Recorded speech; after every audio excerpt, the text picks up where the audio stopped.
Hey guys, Captain Dylan Hubbard here at Hubbard's Marina, and I got a special guest in studio tonight for the live stream show. That's right, it is Sunday night, December 11th at 8:31 p.m., and this is Off the Hook with Captain Hubbard, the Hubbard's Marina live fishing show every Sunday night, 8:30 p.m. right here in Hubbard's Marina Studios. And tonight we've got Vito in studio with us tonight. Yeah. And Joe is a slow pitch jig fishing kind of guru, I guess you could say.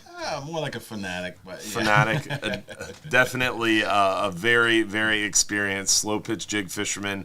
Tonight we're going to be talking a little bit about this nice little fancy rod we have in front of us here, and some more about Temple Reef and the new products they have coming out, and some of their jigs, plus answering your questions live. We're going to talk a little bit about the weather, what we've been catching, what's coming up, and, of course, giving away tons of free stuff. We're going to give away this fishing pole on the table in front of us, and you have a chance not only to win this fishing pole, but also fishing trips. We're going to give away a 5-hour half day for 2, 10-hour all day for 2, a 39-hour trip for 1 lucky winner, our Salinity Gear gift pack, and this Temple Reef Spaith Deep Series. Is that right? That's it. You got it. I got it. And you get to choose the power? Yeah, we'll get you a power 1, 2, or 3. Power 1, 2, whatever, or 3. Whatever suits your fishery. You can pick it up in our shop, or they'll mail it to your house. So correct. We'll beautiful. probably send it right to you. Beautiful. So you have a lot of options there, and we'll definitely make it easy for you if you are the lucky winner of that fishing pole. So really great show lined up for you guys tonight, guys and gals. Hopefully everybody's excited for that. Want to first give a shout out to our friends over there at Gator Jim's Tackle. If you haven't been over to see them, 3301 Pinellas Point Drive South in St. Pete, make sure you stop into Gator Jim's. Tell them Hubbard's Marina sent you. If you bring a young angler with you, you do get a free gift for that young angler in your life. So make sure, stop by Gator Jim's, tell them Hubbard's Marina sent you. Also want to give a shout out to those of you who have been sending stars on Facebook. We got Tim Harris with 1,100 stars, Adam Franklin with 1,000. We had Jasmine White, Jim Evans, Craig Robinson, Stegwin, Stan Meeky, Tegwin Stockdale. Sorry about that. And then I think Stephen Batchelor, Tony Barnes, appreciate y'all for sending stars. Terry Feather, Rich Blazak, really appreciate it. D Beers with 1,000 stars. Thank you so much for the support on Facebook. If you're watching on YouTube, the YouTube is, you can't send stars through YouTube, but you can become a supporter in our supporters YouTube group. On Facebook, you can send the stars. On Trovo, there's a way to send something, but I'm not familiar with it. If you're watching on Twitch, there's something there too. But again, the stars are just through Facebook. You can become a supporter on Facebook or YouTube to get private access to that private after show. You don't want to miss out on Joe's after show. This is the tame Joe. So we'll see all the supporters for the after show as well. Also, don't forget, if you want to win some of those free trips tonight, if you want a chance to win this beautiful fishing rod from Temple Reef, you do have to comment at least one time on the Hubbard's Marina Facebook stream in order to be eligible to win. So comment at least once on the Hubbard's Marina Facebook stream in order to be eligible to win. And then with that, we're going to talk a little bit about the photos, show you guys what we've been catching real quick, and then we're going to get into the weather real quick, and then we're going to get into your questions and let Joe have a chance to talk a little bit about some of this slow pitch jigging stuff that we have on the table and hopefully answer some questions for you. And I'm going to ask some questions myself because I'm kind of interested in some of the stuff he brought with us. So first things first, let's get into the photos and show you guys what we're catching inshore. Right now, the Jack Crevalle action early morning around Long Bayou. This is just behind Johns Pass area around those mangrove shorelines. Great area to target those Jack Crevalle, the canal tuna, as they call them. Super thick around the area. It's funny, right? You've never heard that? No. I love them things. I used to chase them in a kayak as a kid because you'd see the birds going around the canals, and I'd hop in the kayak and chase them. It was fun. They'd eat anything you throw at them, basically.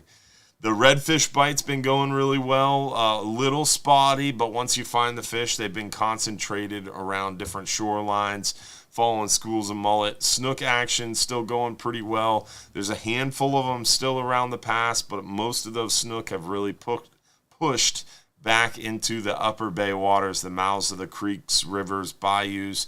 John's Pass, we had a couple of them sitting under the dock today, surprisingly enough. Trout around the bridge lights, dock lights at night during the day, hanging on those shallow edges of those flats and around those mangrove shorelines, definitely finding them most on the soft plastics, moving slowly, but we're also seeing them on the live shrimp. This time of year, the live shrimp starts to become a better and better option as well. Tim Dykes, appreciate those stars, buddy. Thank you very much. With that, let's get into some of these near shore and offshore photos and show you guys a little bit about what we're catching near shore and offshore. Basically, inshore, the big thing right now is sheep's head. We're seeing some of the pompano around, and definitely around John's Pass. The most action has been for the trout at night around bridge lights and dock lights, but still a few snook. So let's move into near shore and offshore. This one's a great photo. That's awesome. That's Captain Joe. You remember I know Joe. Joe. He's a good dude. So Joe and his girl Jenna, better half, had their baby boy Brody here, and Brody is just a little more than 4 months, or almost 4 months. I don't remember which, off the top of my head. Went out fishing for the first time with Captain Joe and caught himself a nice keeper hogfish there. And that's a good picture, man. Isn't that awesome? Yeah. The gag grouper bite's been going really well. Speaking of taking their kids fishing, this is Captain Garrett and his son Rhett out there on our 39-hour private charter with the Jimmy family. And Rhett caught himself a nice big keeper gag grouper. There's Michael showing off the biggest, the largest keeper gag from that 39-hour private charter, and her other half, Chris, looking jealous in the background. Yeah. He's mean mugging for sure. Yeah. But solid gag grouper. Great trip for sure. Garrett definitely put them on a large variety of fish and a few anglers, lots of room around the boat. They crushed it. The 39-hour trip following that one on Tuesday did really well. Solid number of gags. Really good bite. They got like 35 keeper gags. Nice mangrove snapper. Some African pompano. The gag bite has been going really well out deep. Lots and lots of the gag grouper on live pinfish and some of the bigger live baits. Bigger dead baits. All been great options for the gag grouper. And, of course, the jigs as well when people have been jigging. But these last two trips have been a little bit busier, so we haven't had many people using the slow pitch jigging options just because soaking heavy, large tackle with big live baits has been the key to some of these bigger gag grouper lately. Breaking off fish on 125-pound leader. So it's been it's been aggressive out there for sure. Nice keeper kingfish. Oddly enough, we're catching a lot of kingfish right now, which is kind of odd. Also, we're seeing a lot of these African pompano. Got a nice keeper black grouper the other day on the Flying Hub 2. Here's Captain Garrett and his son Reese, his younger son, or I guess middle child, Reese, with Ruby, his youngest now, is his daughter. There is a cubera, caught 2 cubera this past week. Yeah, I saw that the other day. That was pretty crazy. Yeah. So there's one cubera from the Jimmy family charter. There's Chris, showing off his nice cubera snapper. And then this one's from the 39-hour trip. Caught this one right after, literally. So the trip where Chris caught his was they were fishing. They left Sunday, were fishing Monday. The trip we caught this one left Tuesday. They were fishing Wednesday. Not in the same area. No. Similar depth, but not in the same area. Pretty crazy. Yeah. Pretty much back-to-back cubera snapper. Decent ones, too. Yeah. Big mangrove snapper lately. Look at that one. I almost wanted to say that looks like a cubera, kind of. It does have a different colorations on there. Yeah.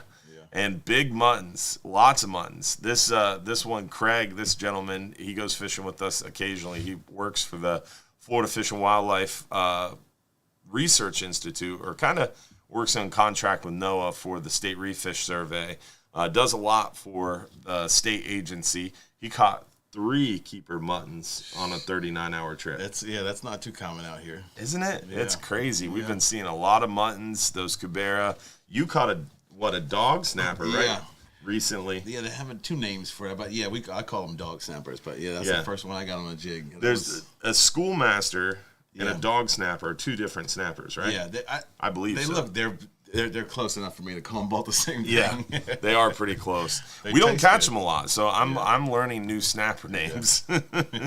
Nice big yellowtails too. Michael showing off her yellowtail with the help of Captain Garrett. Monster yellowtails, about as big as you run across them, especially around here. We've been seeing some monsters. So really good fishing near shore and offshore as of late. It was a little tougher on the 44-hour trip that just came in this morning, though. No anchor heading, no current, no wind. We had an anchor heading, but it was really weak because of no current, no wind. So the boat, you'd get set up on the anchor, and the boat would actually come forward. Go forward on the line, yeah. Yeah, and you got that big, nice bow in the anchor line, really making it difficult to fish effectively, making it almost impossible to keep the boat on top of the fish effectively or efficiently. So it was a big challenge on this 44-hour trip, and ended up being a little tougher. They ended up catching a nice pile of fish. Yeah, I saw it. It looked pretty good. They got the gags in there. Yeah, some nice gags, some cobia, some African pompano, plenty of mangrove snapper, but definitely a little bit slower, a little bit tougher this morning on that returning 44-hour. But overall, fishing is going really well, especially near shore. The hogfish bite's crazy. Yeah. Yeah. I've never really went and targeted the hogfish like you guys do. I've never done that. Jamin, you know him real well. He's caught some of them, and his dad, James, especially, has caught some of them on the SPJ stuff. Yeah. Yeah. Yeah, everything eats the jig. You never know. The old micro jig setups. Yeah. So lots of different options, lots of good fishing right now, and great time to get out on the water. We'll have some of the weekend photos for you next week as we move into the next live stream show. We'll have some of the photos. I'm getting all tangled up down here. That's just me. I was like, what is it? Is that your foot? All right. Let's move on to, we talked a little bit about what's going on now and showed you the photos. Let's get into the weather and talk a little bit about what's going on weather-wise. Then we're going to get into your questions. Remember, if you have a question that you want answered live during the show, make sure you text it in to the phone number on the screen. And this is your night to ask some of those slow pitch jigging questions because you've got the expert, the guru, who has helped teach me along the way and that I've learned a lot from. So this is the night, if you have any slow pitch jigging questions to ask Joe, take his secrets. Yeah. try to pick his brain. Yeah, I'll be doing the same with you guys as well. So we're going to go on to our weather links page. Under fishing trips, we're going to scroll down to weather links. On our weather links page here, we're going to start in the 5 and 10 hour forecast area and look at just what's changed. So it has been really up and down lately. Now it's seemingly on the trend of going back up, unfortunately. But essentially what's going on weather-wise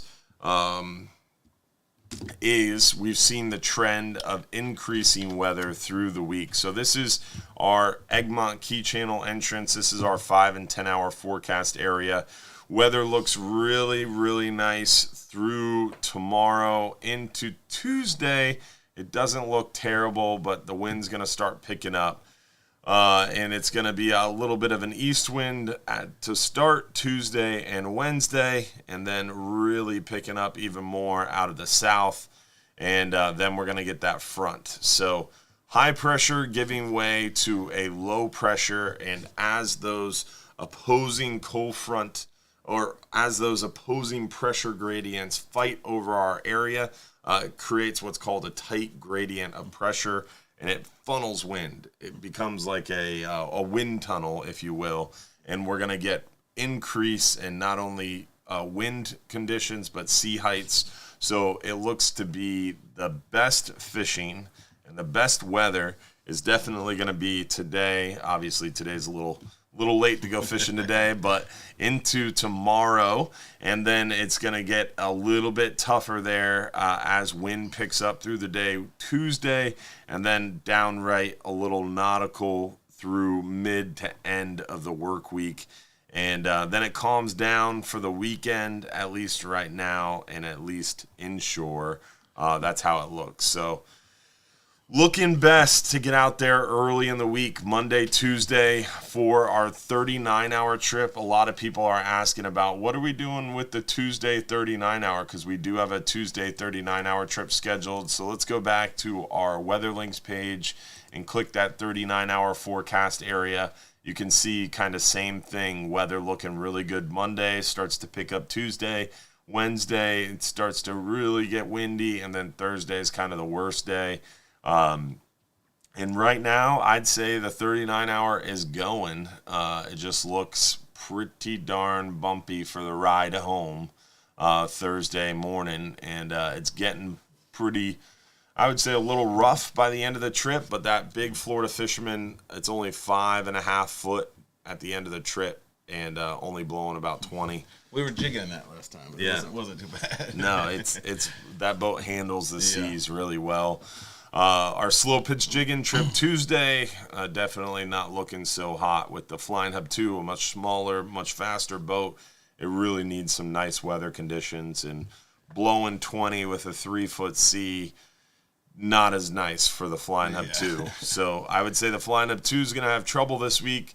I would say our midweek 39 hours good to go. As far as half-day trips, 10-hour trips, your best bet's going early in the week, Monday, Tuesday, really your best opportunities to get on the water. And that's about it weather-wise. We do have a lot of stuff to give away tonight, so we're going to start it off by giving away one of these free trips. Tonight we're going to give away our 5-hour half-day for 2 guests first. We also have that Salinity Gear gift pack to give away, our 10-hour all-day, this beautiful Temple Reef rod, and our 39-hour trip too. So lots of stuff to give away tonight, so we'll get right into it. Let's see who the lucky winner is of our 5-hour half-day for 2 guests. William Wolford from Apollo Beach. Congratulations, William. Congratulations. You got 5 minutes or less to claim your free trip by texting us that phone number, your full home address, within 5 minutes to prove you're watching live. So William Wolford, congratulations on that big win of the 5-hour half day for 2 guests.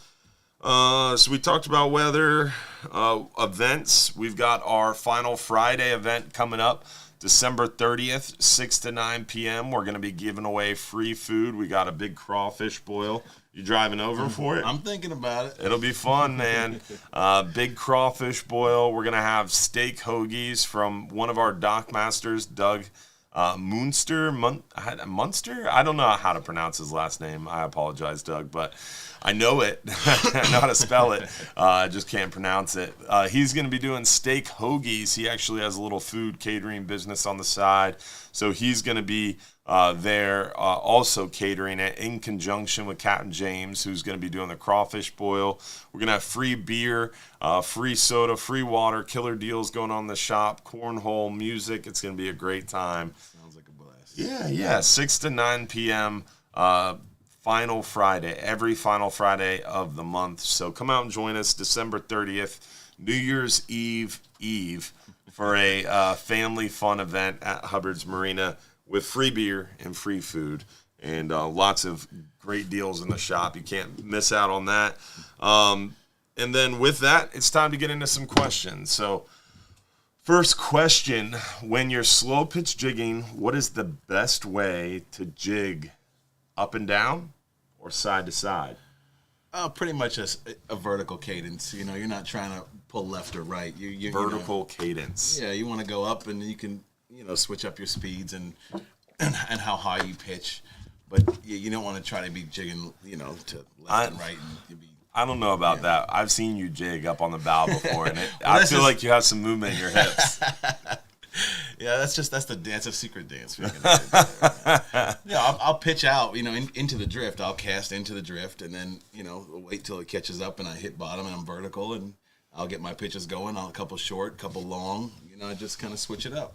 But you keep switching up your methodology. I switch up my speeds and the distance of my pitches, high, low. But I'm never like jigging to the left or right like that. It's not really conducive, but let me catch fish that way. You're focused on up and down, and then what you change is how high up and down you move your rod tip. And how fast you do it. Yeah.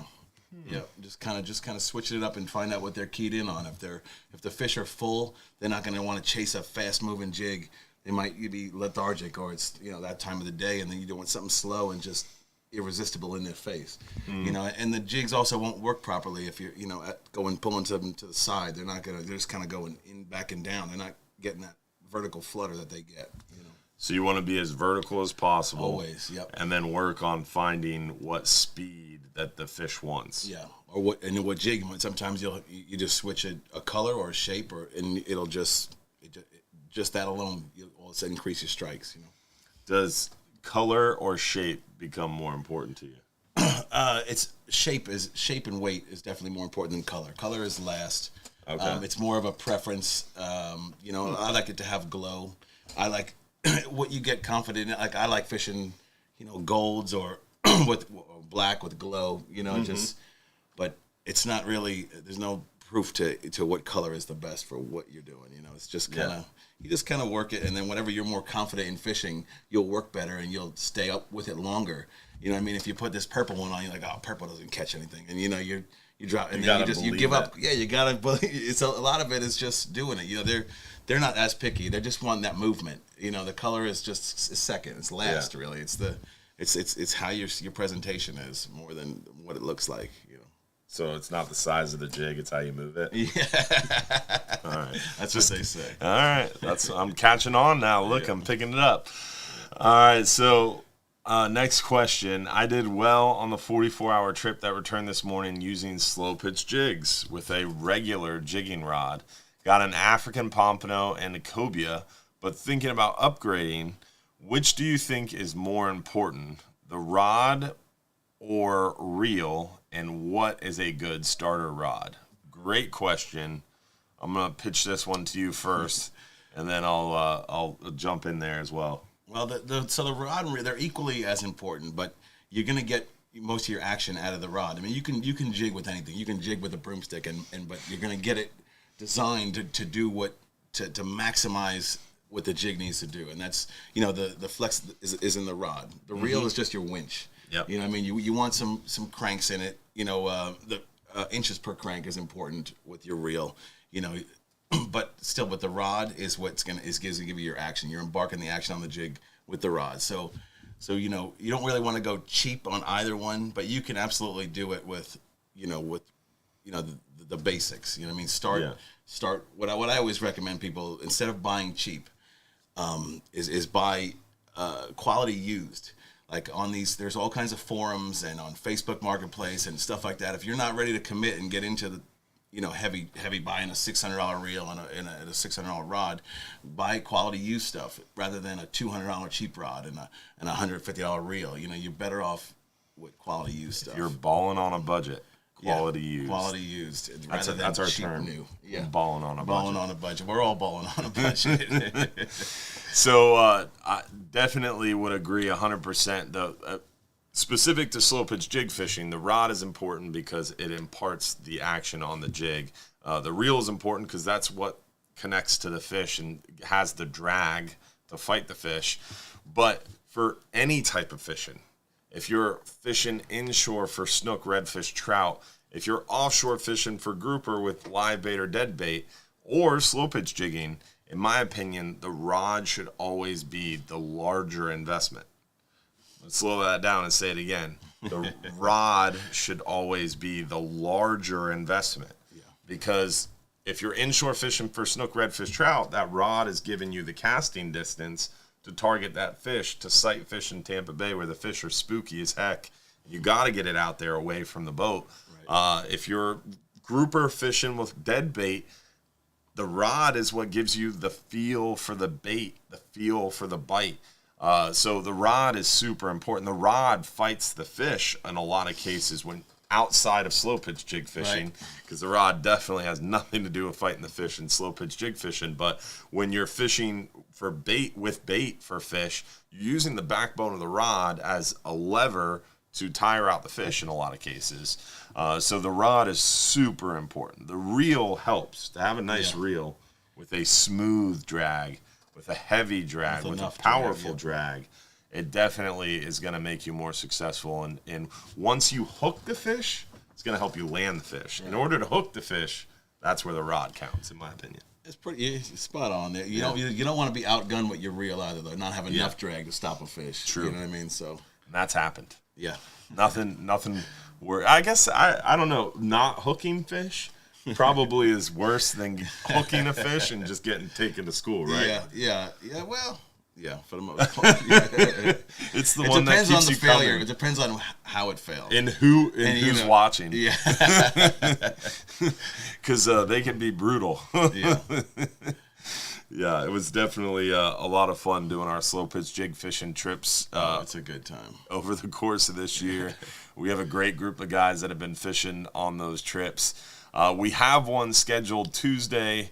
Unfortunately, weather's not looking so hot for this one. A lot of people are asking because our 2023 schedule came out December 1st, and we didn't have those slow pitch jig fishing trips on the schedule. And a lot of people are like, oh, you're not doing them anymore? What happened? I'm like, the schedule never had the slow pitch jigging trips on it. They were always kind of a unique thing that we kind of did. Them in. Yeah, we added them in on the side on a slow pitch jigging page. So I had a lot of people freaking out like, oh, I guess I'm going to have to book other boats. And I'm like, I never said we weren't doing it anymore. We're getting to it. Yeah, we're probably going to be doing even more of it. Yeah. And we were talking about some other things adding into the mix, some other options we're going to get going for. Yeah, so what we talked about, we might as well just air it out now. I don't know. He might be backing out on me now. No, I'm all in. Yeah. What we were talking about doing this year in 2023 is actually doing some more of those slow pitch jigging trips. What we did in 2022 is we did one a month. We did most of them on the Flying Hub 2 as 12-hour extreme trips, but we did one of those as a 39-hour style trip on the Florida Fisherman. This year, we're probably going to try to do 2 of those 39-hour style trips, and then a bunch of those Flying Hub 2 trips. Most will be advanced angler only. Got to have your own tackle setups, got to have all the jigs, got to have all your own stuff, and be advanced to get on those slow pitch jig fishing trips. However, what we talked about new for 2023 is having some beginner kind of slow pitch jig fishing tutorial trips, which will be a little bit more expensive, but you're going to be able to get out there and kind of be walked through the basics, the intermediates, or even if you're already pretty advanced and you've done it for a while and you want to fish next to someone like Joe or like some of our advanced anglers that do this a lot, some of the guys from Temple Reef like Will, like Tristan, some of these high-line big names in slow pitch jig fishing, they're going to be hopefully coming on a lot of these trips. Maybe some of the jig owners, maybe we'll be able to get the guys from Fisherman's Hut or from Jig Pro or from Johnny Jigs or some of these big name companies in the state. Absolutely. Everybody wants to grow the sport. They're always willing to come and jump on a trip. So.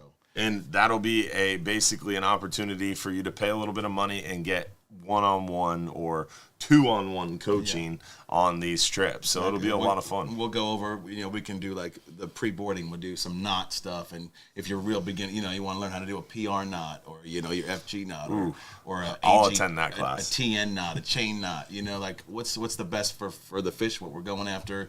You're going to use what's a TN knot?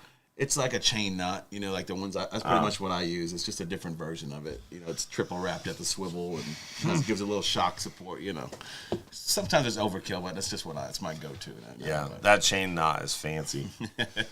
It's really fancy. Yeah. I remember on the last slow pitch jig fishing trip, your brother had broke off or something had happened. Yeah. And you were tying a PR bobbin knot on the boat. While moving with that new cast torch thing. Oh yeah, the little line cinger. That thing works awesome, man. Yeah, the Cast Co. line torch, pretty awesome. We have I have my own at the Marina, but we don't sell those. But they have them at Fisherman's Hut. They're pretty cool little tools to burn the line instead of cutting it. Definitely pretty cool option. Let's give away another Salinity Gear. We're going to give away our Salinity Gear gift pack. Then we still have our 10-hour all day for 2 guests, our Temple Reef rod, and that 39-hour trip that we're giving away as well. But let's go ahead and give away our Salinity Gear gift pack before we get into the next question. So let's see who the lucky winner is of that Salinity Gear gift pack. Lucky winner is Andy Pollins. Congratulations, Andy, from Crystal River with that lucky win on the Salinity Gear gift pack. Remember, you got 5 minutes or less to text us at that phone number on the screen, your full home address, and if you win the Salinity Gear gift pack, we need to know your shirt size and whether you want it hooded or not hooded. It's a long sleeve performance wear shirt. And with that, let's get into some of these other questions. Do you consider depth when choosing jig weight, gram per foot rule, or more to consider? For when you're vertical jigging, gram per foot is pretty much spot on. But slow pitch, it's like I kind of go 1.5, like 1.5 grams per foot. So if I'm fishing 200, I might start with a 200 gram jig, but I'm most likely going to be in 220, 210, you know what I mean? Unless it's just dead. It's all about the conditions of the day. It could be, you're in 200 foot, but you have a ripping current. You know what I mean? Yeah. So you got to you'll feel it out. But the general rule is 1.5 per foot for me, for what the way I know it. So. Yeah. I always go a little under, but maybe that's why. Yeah, you always saw where I started mine is jigging, and most of my fishing before coming over to your side over here in the Gulf is in the Atlantic with the Gulf Stream. So I'm a lot of times doing, I could use 500 grams in 300 foot because you're battling that current. It's serious.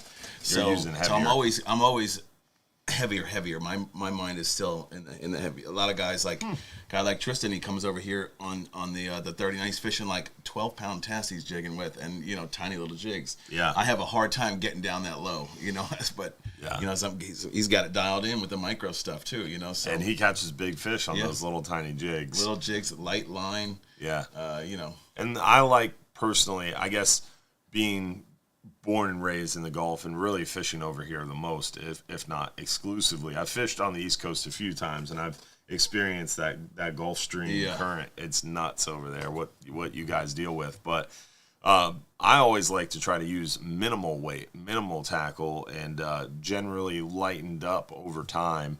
I remember as a young kid fishing on the 39-hour trips, like if you use less than 60-pound test, you were less than. Like you were not smart. You don't know what you're doing. Like it was 60, 80-pound mono, big, heavy, all metal pen reels, and that was it. Broomstick, solid glass rods. Even into the mid to late 90s, it was single speed, low gear ratio, heavy tackle, heavy gear. And as the mid-90s, late 90s started coming around, stuff started lightening up. And into the 2000s, it was commonplace to see people using 30-pound, 40-pound leader offshore in deep water. And nowadays, with the slow pitch jigging stuff, like you said, 8-pound test, 10-pound test, 12-pound test, 20-pound test. Very, very common. So it's interesting to see the evolution. And I think that has a lot to do with just the evolution of the angler, more people out there fishing for more species, trying different techniques. They're more tuned in, more information available, and more, it's just more information available. Amen to that. And then also just the evolution of what's available to keep as seasons close and things get more constricted, using lighter tackle, trying something different, catching a fish. Like on those slow pitch jig trips, being a somewhat novice angler with the slow pitch jig, I'm happy to hook anything. Like if I'm bait fishing and I catch 3 red snapper, I'm gonna be pissed. I'm frustrated. I'm ready to move, and let's get out of this area. Whereas with slow pitch jig fishing, if I hook anything, I'm happy. Yeah, it's fun because you fooled that fish into it. And it's just the hit is the strike is where it's at. Yeah, and then definitely. It's just a even an 18-pound red grouper. You're like, oh, I got the man on this thing. I remember the first one I caught was like maybe 17 inches, and I thought it was the big one. And it came up, I was like, really? Yeah. So, but a lot of times with so many hooks on there, they'll get foul hooked too. You'll get one in the mouth, one in the eye, one in the back. So he's all coming sideways, and he's digging a lot harder. He feels like a lot bigger fish sometimes too. So. Oh yeah. It's definitely a lot of fun. It's an addicting technique and very, very interesting.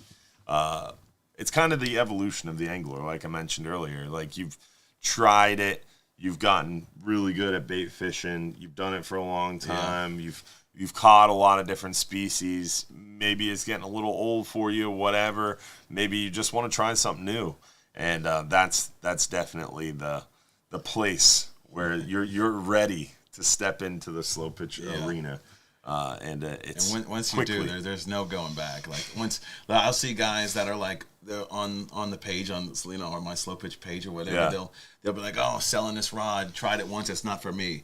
And I'm like, dude, just give it another shot. I mean, I'll take the deal and take it off your hands for the low, but you know, we give it another shot, try it. I got lucky and on my pretty much first trip. I caught a big stud red grouper out east, and it was like I never stopped. You know what I mean? I just started my journey like that. But yeah, it's I see a lot of people they struggle. And I'm just like, just keep it, give them a, and then just stick with it, and you'll really, if you love fishing and love, fooling a fish and just eating something artificial, it's there's nothing like it, man. For me, it's just. It's very interesting, and now having gotten into it pretty heavily, having some nice gear, having some nice jigs, and learning how to do it, it's really hard to go out there without the jig tackle. Yeah. And the problem is the jig tackle's freaking heavy. And especially once you get into it, you start buying a lot of jigs, all of a sudden your bag quadruples in weight and triples in size, and then all of a sudden my little tackle bag that I could sling over my shoulder and carry onto the boat easily is now 150 pounds. Yeah. And it becomes tricky. So I'll go out in the boat sometimes without it. And the last time I went out there, I'm bait fishing, trying a bunch of different stuff. I was knocker rigging off the bow. It's like, dang, I wish I brought my jigging rod. But then you bring it out there, and then you end up doing something else. So it's one of those things that now you have knocker rig fishing, slow pitch jig fishing. You have pitch bait. You have your trolling tackling. It gets crazy. It gets expensive, too. It's a lot of fun. Yeah. But it is definitely a lot of interesting iterations. What's your favorite color, size, weight? What's your go-to jig? I like the gold. Gold? I really am into like a gold, and let's see if I got something here. Like I noticed you using the gold and the black. It seems like your two favorite colors. I like it's just kind of like what he's wearing right now. Yeah, if you know me, that's pretty much I wear the same. I wore a T-shirt today for the first know time. You looked out of place. I'm like, so I'm going on a show. Let me dress down because I wear a button-up shirt everywhere I go. Same uniform for life, and everybody that knows me knows it. But it's just. So like it's something with let's see what I got in there. The gold reflective foil. Yeah, it's just my personal. I haven't noticed it really catch more fish or less. It's just what I use. I like it. Yeah, I'm like, oh, that's what I go to. That's my go-to, and that's what I use. I'll wind up using the same jig, for half the day if if I catch a couple of fish and I'm just I'll switch up if the conditions change. I'll change the jig, the drift changes or the speed or the wind, or I gotta accommodate it for the current, But sometimes I'll bring 200 jigs on the boat and I'll use 3, you know what I mean? And I'm only using 3 because I lost 2, you know what I mean? So it's just the kind of the way it is. You over prepare, and you get sometimes towards the end of a trip you start switching them. If you're not, I'll go through use 1, 2. 90% of the day, and then right at the end, I'm just swapping out, trying to find that that magic next hot stick. jig. Yeah. I gotcha. For me, I love that Jig Pro Wavy series. Yeah. That was has been so far my most successful jig that I'm most confident in. But it's just like you said, you get confident in the jig from trying it and catching fish with it. And I've definitely gotten super into it because I've been confident in it. Yeah. I think it's very similar to, there's a lot of different similarities and parallels with inshore fishing.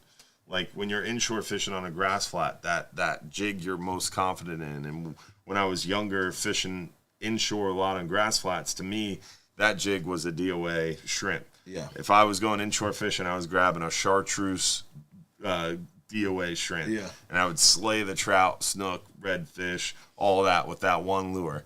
And so I was super confident in it, and I knew wherever I was, I could take that lure and catch a fish with it. And if you threw something else, you're like, all right, let me try this. You throw it, and you only give it 2 minutes. You're like, no, this don't work. And you switch back to what you know. So it's like, it's just a mind game, a lot of it. But there's definitely, for the shapes and sizes and things, is condition-wise. But and everybody you talk to is got their own kind of, this really works, that doesn't work. Yeah. And that's what's really interesting. So I always like talking to people that have been jig fishing for a while, like Joe, and asking, hey, what's your favorite go-to color, size, kind of shape? And everybody has kind of their own. But tell us a little bit about the rod that we have in front of us tonight. So this rod here is it's powered by, it's a Temple Reef rod, but this is the Spaeth. Mm-hmm. It's a totally there's only one guide here. There's no guides on the whole rod. The line runs through the rod. It increases the sensitivity for you. You feel everything with it. It's really, really getting So there's no guides whatsoever. There's just this one guide where the line has to obviously enter right here. That's and crazy. Then it just runs through. It's hollow. Yeah, it's hollow. Hollow runs right down the center. And just has took a while. Yeah. I don't want to break it on the camera. Josh is showing a photo of it. Perfect. Yeah. A little easier to see there. There you go. So that's their website, not us. It comes with a threading tool. You just tie, it's like a wire. It comes curled up, and you pop it up. You tie the line to the end of it, just a quick overhand knot, and you just run it up through there. And I remember when I got one of these, because this style, when they originally came out with it with those sabiki rods, and that was a B word to get that line through that rod. So I was just going to ask, how do you do it the first time? Yeah, they have a tool for it. We get the sabiki rod comparison a lot. Yeah, but it's nothing like a sabiki rod. Like, this is engineered. This is this weighs I think 6 or 8 ounces. Those sabiki rods were so heavy. Yeah, and this is just engineered jigging machine. They really it's just runs in there, so that you get the full sensitivity of the blank, not when you're in all the guides. Yeah, that's crazy. You really one finger. Yeah, whoop. And when it really means a lot when you're holding it all day. It's not like you put anything in a rod holder. You're jigging all day. You're actively fishing nonstop, and I've used this rod, the Long Ranger version of this. So this is the Spaeth Deep series. The Spaeth Long Ranger came out first, and I used one of those. Yeah. And the Long Ranger is just a longer version of this. Sure. Yeah. Kind of based on the Innovate series, right? It's kind of like the same the height ranges and the depth, the gram ratings. Mm-hmm. Is as similar to an Innovate. And this is more similar to the Grand Cru. Okay. It's more designed off of that style where it separates here, and it's really good for out deep or horsing fish out of structure. A lot of times with slow pitch, you're not using much of the rod. You're using all reel, and you're pointing and you're pulling, and you're doing a lot of that. But with this rod it's got a lot of backbone, and you can really. So it's kind of almost a hybrid. You kind of could say that, yeah. So it's maybe a good starter setup. Yeah, definitely would be a good starter setup, because the guides, on rods, if you're not experienced, this is what they don't tell you until you buy the rod and get offshore. Right, you're out there jigging, you're new to jigging, or you're in the wind, you're jigging in the wind, and you get tip wraps, on your tip or the first couple top of the guide train, and then the weight of the jig, or a fish grabs it and you're popping eyes. I've happened to me early on.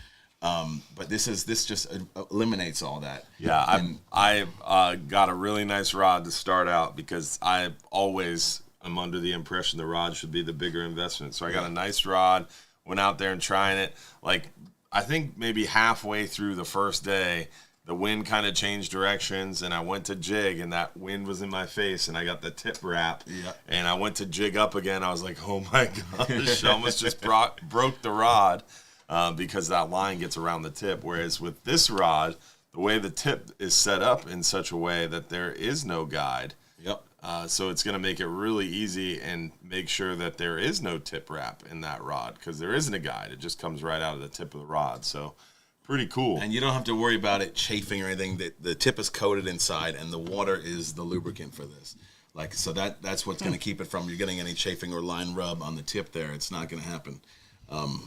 And when I saw this, when I heard about it, I'm like, yeah, I don't know about that. But I've seen them fish with it, and I've seen it in person. It works really well. It's really well engineered. Like, I kind of get, like frustrated at this because it's the inline thing. Everybody thinks sabiki rod. Yeah. This is so far from that. This is. Well, when you pick it up and hold it in your hands, you can tell. Yeah. If you give it a shot, you'll figure it out. Yeah, so definitely stop by the shop. I know Fisherman's Hut is probably the closest place has that them carries in stock them right now. And we're going to try to get them in stock, but we got to clear out some of these rods that we have in stock. We've got a lot of them. I think we have no, we don't have the long range. You had some. Yeah, we did, but we sold them. Yeah.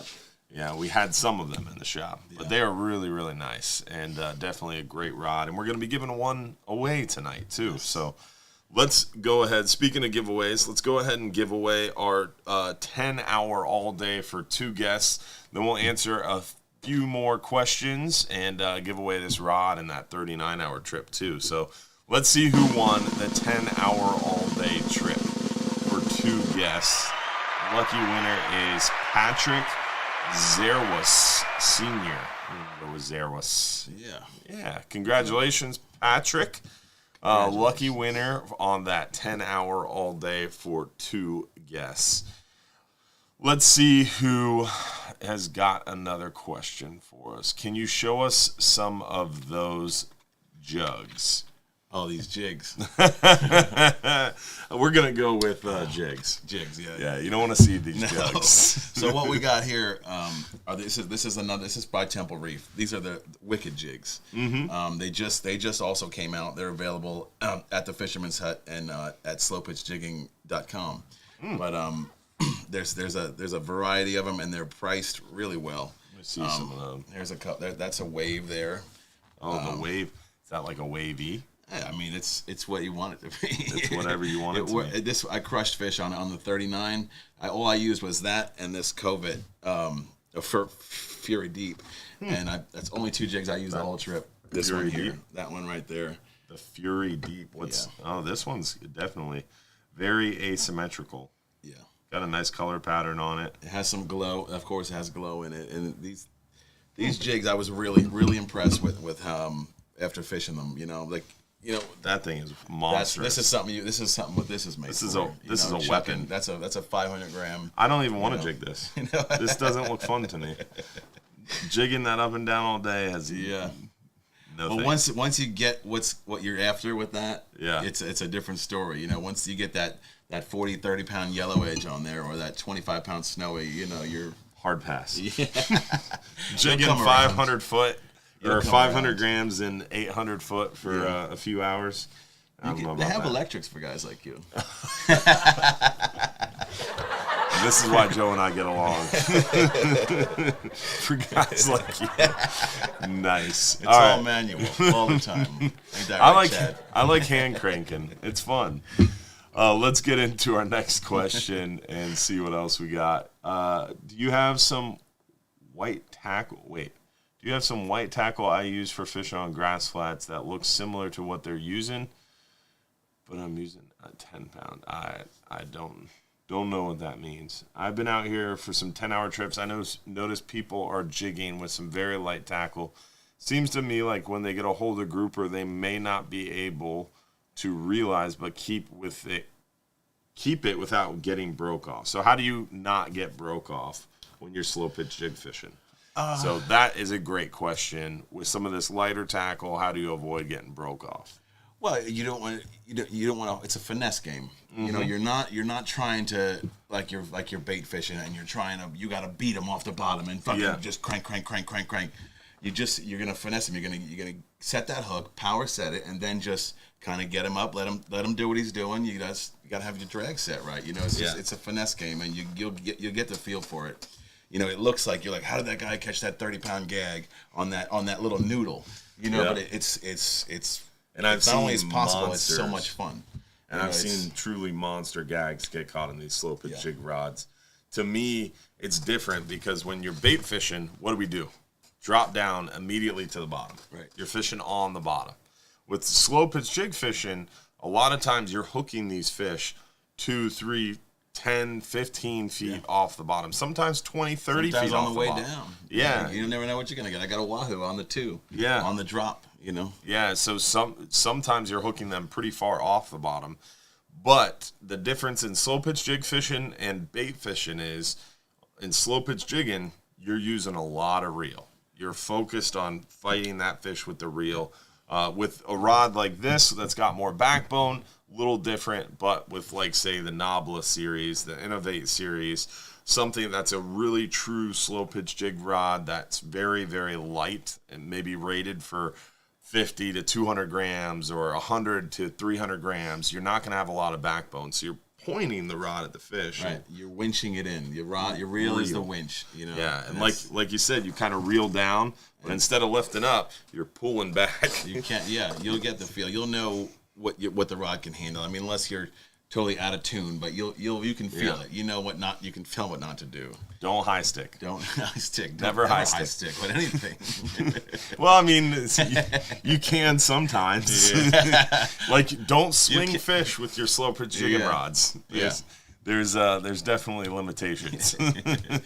Don't try to flip an amberjack. You know? Yeah, exactly. It's not a good idea. So, in avoidance of getting broke off, it's just a different style of fighting the fish, and your drag becomes much more important. Whereas when you're fighting a fish with bait, a lot of times you're using the rod as a lever, like I said earlier, and you're using your body and you're horsing that fish up off the bottom, and it's a war for that first couple minutes. Slow pitch jig fishing, it's a war the whole way to the surface, the whole way to the boat. It's not over until he hits the deck, or he's in the fish box, you know.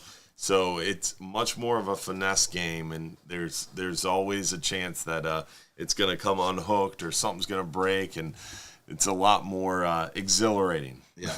Even gaffing the fish, because like I said earlier, you can't swing these fish. Yeah. You can't. You reach down and grab them. Sometimes those hooks will pop out. Sometimes you just have them barely in the corner of the mouth. Yeah. So I mean, until he's gaffed and in the boat, it's it's not a caught fish. No. Yeah.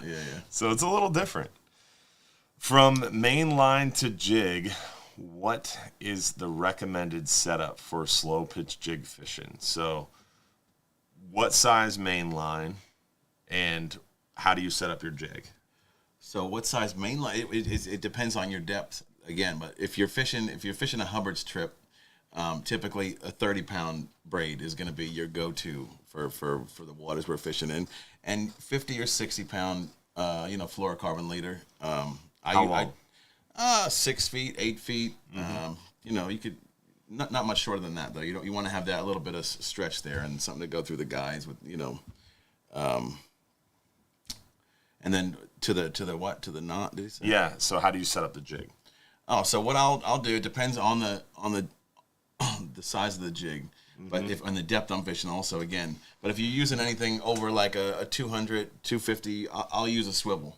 Yeah. Some guys use solid rings all the way up until they get deep dropping, but I like to use a swivel because it keeps the line twist down and it keeps the if the I thought you had to use a swivel. You don't have to use a swivel when it takes away in shallow water with lighter jigs. It takes away some of the action of the jig. It makes it spin. Like there's some jigs that are designed to do certain things, and the swivel will make it so it doesn't work right. You know what I mean? It'll cause it to spin instead of doing what it's supposed to do. But it's absolutely necessary when you're deep, and the fish comes up floating, and they start doing this when they're if you don't have a swivel on there, he's doing this, blowing up, and then he's going to come unhooked. He can come unhooked. So it's just another tool in the thing. So it's really another element that you'll figure out. What depths are you going to do it. I only just started really. I've been using a swivel for a long time, and I noticed that in shallower water with certain jigs, it makes the jig spin. So I've dialed back to a solid ring, straight from the just a split ring to the solid ring to your leader. And it's been successful, more successful with certain jigs for sure. So for you, it's 30-pound mainline, 50-pound 6-8 foot leader to a solid ring. The solid ring goes to a split ring. On that split ring is an assist hook and a jig. And your jig. Or you could go braid to leader to swivel to split ring, and on that split ring is assist hooks and jigs. Correct. And then your connection is going to be a... Wait a minute. I'm not done asking questions. So when did we stop using swivels? We didn't stop. I still use them. It's certain jigs I've found. I feel like he was holding out on me this whole time. I was wondering. You can see I use swivel. It's when I get more I've always shallow. seen you use swivels. Yeah. When we're in anything less than 200, I start to in certain jigs. Certain jigs you'll feel it different. I've only just started to get that part dialed in. I usually don't jig shallow. So I'm telling you now. Yeah, I feel like you've been holding out on me this whole time. I'm still learning. I'm not, there's guys way more experienced. I just learned this from, a guy, Rob, that I fished with on the 39 the other day. Okay. He was the one preaching it to me. I was like, you're right. I noticed that was an issue. I could feel it. Like there's a certain jig that I was noticing. It was doing this, and I wasn't catching any fish on it. And I put the solid ring on, and you could feel the right action was happening. I learn all the time. I get feel it. You could feel the swivel not working. You could feel it. Yeah. That guy knew what he was talking about. Doug, right? Rob. Yeah, he's an OG jig guy. He's been around since back when. Rob from Jig Pro. Yeah. Yeah. He designs jigs. He makes jigs. He's a good dude when I saw him, I was like, man, that guy's been jigging for a while. Yeah. He just had the look. And he's a wealth of knowledge. Like I learn every time I go. Anybody like Chad Bussieri, and then you got Benny. You got all these guys with way more experience and way more knowledge than I have. I get the pleasure of fishing with them and sucking all that information out, and it's helped me immensely. It's just and that's the trick. Never stop learning. Right. Yeah. Always open. You don't know. You don't know what you don't know. You know? So shut up and listen. That's it. That's what my grandfather always used to say. Shut up and listen. Let's see what other. Actually, we're kind of short on time, so let's go ahead and give away another. Actually, we're down to our 2 big giveaways. Yeah, we've got our Temple Reef Deep Series rod and our 39-hour trip. So, what do you think we should do first? Heads or tails? Heads or tails? Yeah. Both heads or tails. Well, it's rock, paper, scissors. Let's go ahead and do the 39-hour trip first, and then we're going to save the rod for last. So let's see who won the 39-hour trip. That is a $499 value for next year. This rod is a little more than $400 value, too. So 2 big giveaways here at the end of the show. Let's see who won our 39-hour trip for one lucky winner.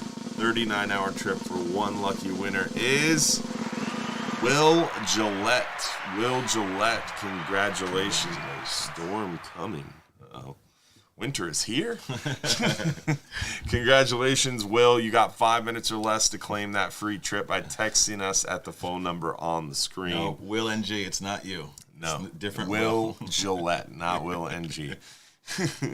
All right, we got time for one more question, then we're going to wrap this thing up and move to our supporters after show.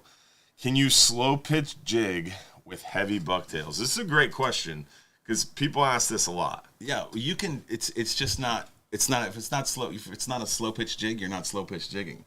Yeah, you're just jigging. You know, you can just you're vertical jigging, or you're just jigging, and you can do it with a jigging rod, and maybe you'll get a little more action on it. I'm sure it'll help you, but if you're using a bucktail, or an octopus jig, it's not slow pitch. Not a slow pitch jig. It's not. So what was that one more time? An octopus jig is not a slow pitch jig. Technically, it's not a slow pitch jig. It doesn't have any. It's just a weight with a squid on top of it. Okay, I'm just double checking because there was an argument in the interim here at Hubbard's Media over that, and I knew it wasn't a slow pitch jig because to me a slow pitch jig is an asymmetrical lead weight that's wrapped in some sort of foil or paint, and it's designed to flutter one way or another, or fall or roll or whatever it is. It's that's our definition. Yeah, that's TM. Trademark, baby.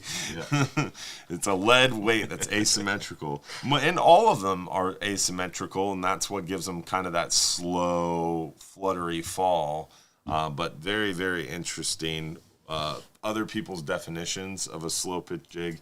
But I guess if you're using a slow pitch rod, some people would argue you're still slow pitch jig fishing. You could put a lead weight and a hook on it, and you stay, on the same rod. But true. You see, I've seen a couple guys on our jigging trips trying to tip their jigs when it got slow.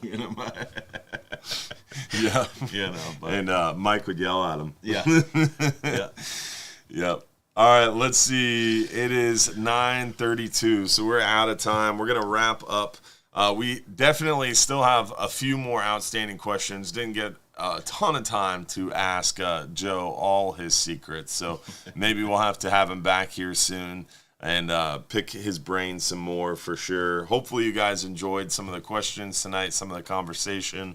Hopefully we'll see you next week. Remember, the live stream show is every Sunday night, 8:30 p.m., right here on Hubbard's Marina Facebook, Instagram, YouTube, Trovo, Twitch. Next week is going to be following our customer appreciation night. We have our Regulars Club Christmas party and our Supporters Club Christmas party December 17th. And then December 18th, Sunday, we have our staff, crew, and captains Christmas party. And Hubbard's Marina is actually closed the afternoon of December 18th. But we are still going to be doing this live stream show. Sorry, Josh. I will not be here. All right. I'll drive you if you want. No. Is Lisa in? Lisa and 200 star. Yeah, she is. How you doing, boo? Thanks for watching, Lisa. We got a built-in fan on that one. Also, don't forget to stop by Gator Jim's Tackle, 3301 Pinellas Point Drive South in St. Pete. Really good people over there. Great tackle selection, killer deals you don't want to miss out. Also, join us for our Supporters After Show. If you didn't get a chance to ask Joe your question, if you want a little bit more time chatting with us, the Supporters After Show is going to start at 9:50. 9:50 we'll start up that Supporters After Show over in our private Supporters Club. Remember, it's $4.99 a month to become a supporter today. You get a lot of behind-the-scenes stuff, some added information, a little bit more connectivity and comments. Plus, you get that after show private access. So join us for the Supporters After Show at 9:50. Hopefully, we'll see you next week for another episode of our live stream show, Off the Hook with Captain Hubbard. Also, don't forget to check out Hubbard's Marina on Facebook, Instagram, Trovo, TikTok, Twitch, also Snapchat, the Fishbrain app, all that good stuff. And check out our friends over at Yamaha Outboards, Garmin Marine Electronics, Cabela's, Bass Pro Shops, You remember Aquatic this Nutrition, stuff, Sport Fishing Chums, and Salt Strong, all What's up, those brother? good people. Definitely check us out on social media, and hopefully we'll see you soon for some fishing fun, near shore, offshore. Thank you so much for joining tonight. Thanks for having me. Appreciate it, man. Yeah, Thanks for course. bringing all of your toys. Yeah. And now let's see who's going to win. So you're going to give me all the jigs, and we're going to give away this rod? We're going to get something like that. We'll work it out. Yeah. Well, it was worth a shot. All right, so let's see who won this beautiful, beautiful Temple Reef Spath Deep Series rod. Remember, if you are picked as a lucky winner, you get a power 1, 2, or 3. Yeah, you pick it. And they will mail it to your house, or you can have it mailed to me, and I'll take good care of it. Maybe want to he'll break it in for you. No problem. So definitely excited to give this one away. Very cool of the people over at Temple Reef and Joe to make this happen for our viewers. So let's see who won this beautiful rod. I noticed Matt is finally tuned in and commenting because we're giving away the rod. Very nice, Matt. Yeah, just like when he drops down just in time to catch the pelagic fish. In the last minute of the trip, he whacked that tuna. Yeah, right next to me. I remember. Let's see who the lucky winner is of this beautiful Temple Reef rod. Lucky winner is Mountain View Bar. A bar won the rod. Nice. Mountain View Bar. That's awesome. Well, congratulations. Yeah, congratulations. You have yourself a Spath rod. From North Carolina. Maybe it's Will's friend. It's probably undercover, Will. It's undercover. Yeah, one of his many He's probably Facebook got 3 pages. phones. He's scrolling right now. I love you, Will. Just text your full name. Yeah, we need a name confirmation on that one for sure. Yeah. Thank you all for tuning in. Hopefully we'll see you next week for another episode. Don't forget December 30th, 6 to 9 p.m. we have our final Friday big party. Hopefully we'll see you for that, and hopefully we'll see you for our supporters after show at 9:50. Thanks for tuning in. Don't forget, if you're too busy to go fishing, you're just too darn busy. You got it. Anything else you want to throw at him? Now, Wicked Jigs, check them out, man. We didn't get to talk about them. Wicked Jigs, go online. Fisherman's Hut, check them out, man. They're a sick line. There you go. Yeah. We'll see you guys soon. Thanks for tuning in. All right.